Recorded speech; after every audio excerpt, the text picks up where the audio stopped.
Shalom, kembali kita mempelajari kebenaran firman Tuhan.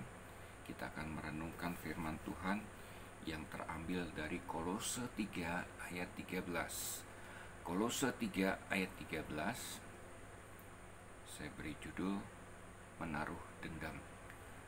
Kolose 3 ayat 13. Saya akan bacakan. Sabarlah kamu seorang terhadap yang lain, dan ampunilah seorang akan yang lain apabila seorang menaruh dendam terhadap yang lain. Sama seperti Tuhan telah mengampuni kamu, kamu perbuat jugalah demikian. Bapak Ibu saudara-saudara yang saya kasihi, ketika kita sedang mengalami kekurangan, dalam keadaan tidak mempunyai apa-apa, tiba-tiba kita mendapatkan uang yang begitu banyak, katakanlah sampai miliaran, bahkan sampai triliunan, Bapak Ibu saudara-saudara yang saya kasihi. Nah, sudah barang tentu kita akan mengundang teman-teman kita untuk datang berpesta, ya, mengadakan syukuran.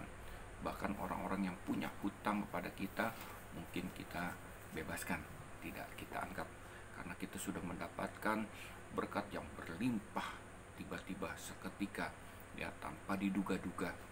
Itulah hal yang wajar yang kita lakukan ketika kita mendapatkan berkat yang berlimpah seketika, ya, tidak diduga. Nah, demikian juga ada satu perumpamaan di dalam Matius 18. Seorang raja sedang mengadakan hitung-hitungan dengan hambanya, dan kedapatan hambanya mempunyai hutang sebesar 10.000 talenta. Itu setara dengan 3 triliun rupiah, Bapak Ibu. Dan hamba tersebut tidak bisa membayar dan meminta kepada raja untuk mengampuninya, untuk melunasinya. Dianggap lunas hutang tersebut. Oleh karena belas kasihan, tergerak hatinya oleh karena belas kasihan, maka raja menghapus hutang hamba tersebut. Sudah barang tentu hamba yang dihapus hutangnya sebanyak 3 triliun itu, dia akan mengalami sukacita, bergembira, ya. Dan Bapak Ibu, apa yang terjadi dengan hamba ini? Ketika dia keluar, dia mendapati seorang temannya, ya, yang mempunyai hutang kepadanya sebanyak 100 dinar. Hanya 100 dinar. Itu kurang lebih 5 juta rupiah. Lalu kemudian dia menghampiri kawannya dan mencekik kawannya tersebut untuk segera melunasi hutang dirinya sebanyak 5 juta rupiah. Sudah barang tentu raja melihat kejadian ini, dia akan begitu marah terhadap hambanya yang sudah diberikan keringanan untuk tidak membayar hutang-hutangnya atau melunasi hutangnya tersebut, ya. Nah, demikian juga Bapak Ibu dengan kehidupan kita. Sesungguhnya sama seperti kita mendapatkan berkat yang tidak terduga, yang begitu banyak, begitu melimpah.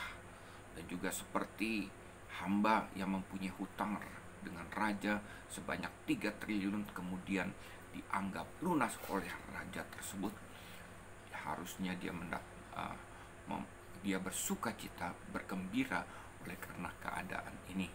Dan temannya yang berhutang 5 juta rupiah, oleh karena dia sudah mendapatkan anugerah yang luar biasa, harusnya dia mengucap syukur dengan menganggap lunas hutang temannya tersebut. Bapak Ibu saudara-saudara yang dikasihi Tuhan, kita begitu banyak mendapatkan anugerah dari Tuhan yang begitu melimpah dari Tuhan, terutama kita yang tidak layak, yang harusnya kita menerima hukuman kekal.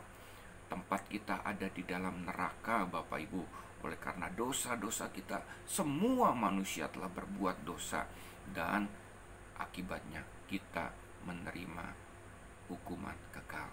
Tetapi oleh kematian Tuhan Yesus di kayu salib, dia mencurahkan darahnya untuk menebus dosa-dosa kita. Dan rencana keselamatannya ini untuk semua orang yang mempunyai hutang dosa, yang ujung-ujung hidupnya adalah hukuman kekal. Ya, rencana keselamatan ini bukan hanya untuk saudara dan saya, tapi untuk semua orang.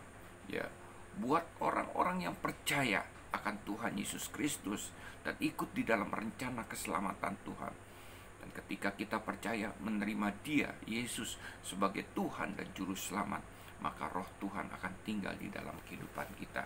Dan kita tidak lagi menerima hukuman kekal, tapi kehidupan kekal menanti kita. Bahkan sepanjang kehidupan kita di dalam dunia ini, Bapak Ibu Saudara-saudara yang saya kasih, Tuhan melengkapi kita dengan rohnya. Supaya apa? Supaya kita sanggup berkata tidak dengan dosa, lalu kemudian kita merdeka dari dosa, hidup bagi Allah, hidup sesuai dengan rencana Allah, memberitakan kabar keselamatan untuk Tuhan.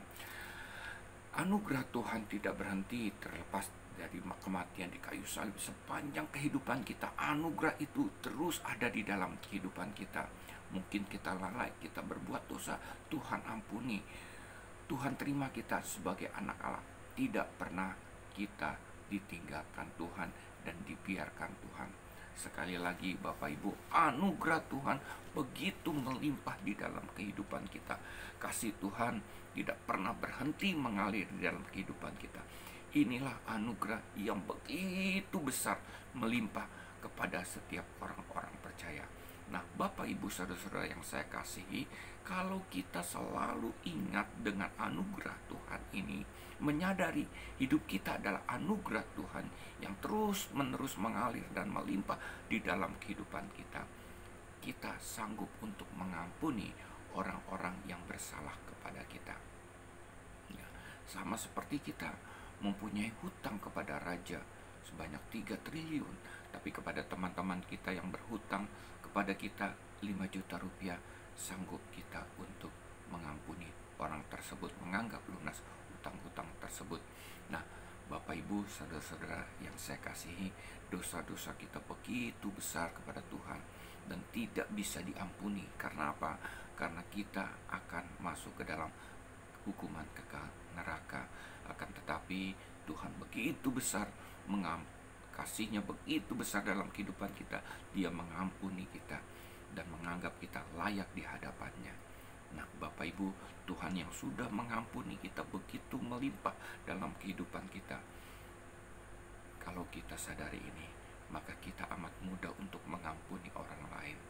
Ya, bukan menganggap sepele kesalahan-kesalahan orang lain, tetapi oleh karena Tuhan sudah mengampuni kita dengan begitu melimpah, maka kita sanggup untuk mengampuni orang lain, menerima orang lain. Sudah barang tentu Bapak Ibu, hal ini tidak membuat kita menjadi dieksploitasi oleh orang lain, dieksploitir oleh orang lain, sehingga orang lain itu selalu berbuat salah. Karena apa? Karena anugerah pengampunan ada di dalam kehidupan kita. Kita perlu hikmat untuk menjaga relasi dengan orang tersebut agar tidak terjadi lagi kesalahan-kesalahan yang sama yang berulang-ulang lagi. Kita perlu minta hikmat dari Tuhan. Tapi yang terpenting di sini adalah kita sanggup untuk mengampuni orang tersebut oleh karena kita menyadari, mengingat betapa banyak anugerah Tuhan, kasih Tuhan melimpah di dalam kehidupan kita, tak habis-habisnya. Ini yang membuat kita, faktor inilah yang membuat kita untuk mengampuni orang lain. Bapak Ibu, saudara-saudara yang saya kasihi, memang mengampuni itu tidak mudah, tetapi kita mau belajar untuk mengampuni orang lain dari menyadari anugerah dan kasih Tuhan yang terus melimpah di dalam kehidupan kita. Shalom, Tuhan memberkati.